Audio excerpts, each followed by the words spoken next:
జూబ్లీహిల్స్ నియోజకవర్గంలో వాస్తవానికి minority voting అనేది వెరీ డిసైడింగ్ ఫ్యాక్టర్.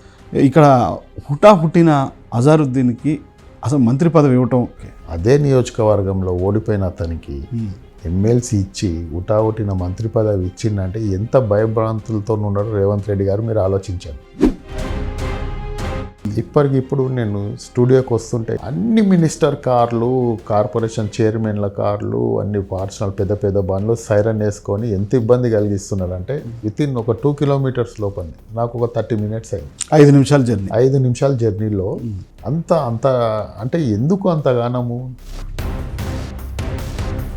కానీ ముఖ్యమంత్రి రేవంత్ రెడ్డి గారు ఆయన అసలు ముఖ్యమంత్రి హోదాలో ఉండి అంటే ఆ విధమైనటువంటి వ్యాఖ్య చేయటం, ఎందుకంటే మీకు అధికార పార్టీకి మీరు ఓట్లు వేసుకోకపోతే మీకు పెన్షన్లు ఆగిపోతాయి, ఇక్కడ గెలిస్తే అన్ని సమస్య పోతాయి అనే ఉద్దేశం రేవంత్ రెడ్డి గారికి ఉంది. దానికోసం ఎంతకైనా తెగించడానికి కూడా వాళ్ళు ముందుకు వస్తున్నారు. కానీ కేటీఆర్ గారు కూడా ఒక వ్యాఖ్య చేశారు సార్, మీకు కారు సర్కారు కావాలా, బుల్డోజర్ పాలన కావాలా? హైడ్రా ఇప్పుడు సీఎం గారు అన్న దగ్గరకు పోదు, పొంగులేటి గారి దగ్గర పోదు. అంటే వాళ్ళకి హైడ్రా చాలా మంచిది, వాళ్ళు తీసిరేమో ర్యాలీలు. కానీ ఈ బడుగు బలహీన వర్గాలు బీద వాళ్ళ దగ్గరికి హైడ్రాకి వెళ్ళి ఇటువంటి వాళ్ళని బొమ్మనని తరిమి కొడతారు ఆ ర్యాలీ తీసిన వాళ్ళని.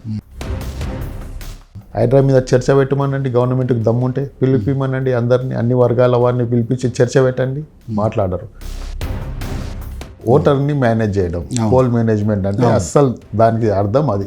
అంటే నేను ఓటుకి ఇంత ఇచ్చైనా సరే, మీరు పని చేయకపోయినా సరే మీది అధిష్టానం చూసుకుంటుంది, ఎలక్షన్ ఎట్లా కొట్లాడాలో నాకు తెలుసు, పోల్ మేనేజ్మెంట్ ఓటర్ని ఇన్ఫ్లుయెన్స్ చేయడం.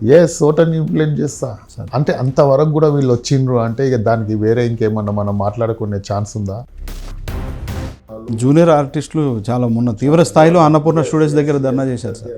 సినీ నటులు, సినీ కార్మికులు రోడ్లపైకి వచ్చి ధర్నాలు, అసలు కూర్చోబెట్టి మాట్లాడాలనే ఇంకిత జ్ఞానం కూడా ప్రభుత్వానికి లేకుండా పోయింది.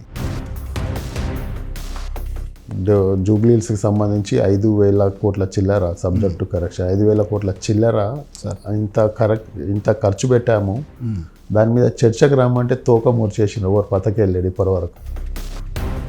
ఈవెన్ బహిరంగ సభలో కూడా కాంగ్రెస్ పార్టీ ఒకటే చెప్తుంది, ఇచ్చిన ప్రతి హామీని నెరవేర్చుకుంటూ వస్తున్నాం అని చెప్తున్నారు. చాలా మీరేమో అసలు 6 హామీల్లో ఒకటి కూడా, ఒక ఫ్రీ బస్సు తప్ప ఏది నెరవేర్చట్లేదని బీఆర్ఎస్ పార్టీ. ఇప్పుడు ఈ మంత్రులైనా ముఖ్యమంత్రి గారైనా ఏదో హైదరాబాద్ హెడ్ క్వార్టర్స్లోనో లేకపోతే గాంధీ భవన్లోనో సచివాలయంలోనో కూర్చొని మేము నెరవేర్చినామా అని చెప్తే కాదు. ఏ ఊరన్నా తీసుకోండి, ఏ పల్లెటూరు ఎక్కడైనా, ఏ మండలమైనా ఒక రచ్చబండ అనేది ఉంటుంది కదా, అక్కడ పోయి చెప్పమానండి.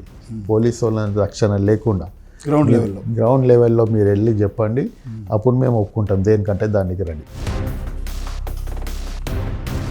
కేవలం సెంటిమెంట్ మీద ఆధారపడింది, మేము పాలన మీద, మేము మా అభివృద్ధి మీద మేము ఆధారపడ్డాము, సేమ్ కంటోన్మెంట్ సీనే రిపీట్ అవుతుందంటారు సార్. ఫైనల్గా ఏం చెప్తారు?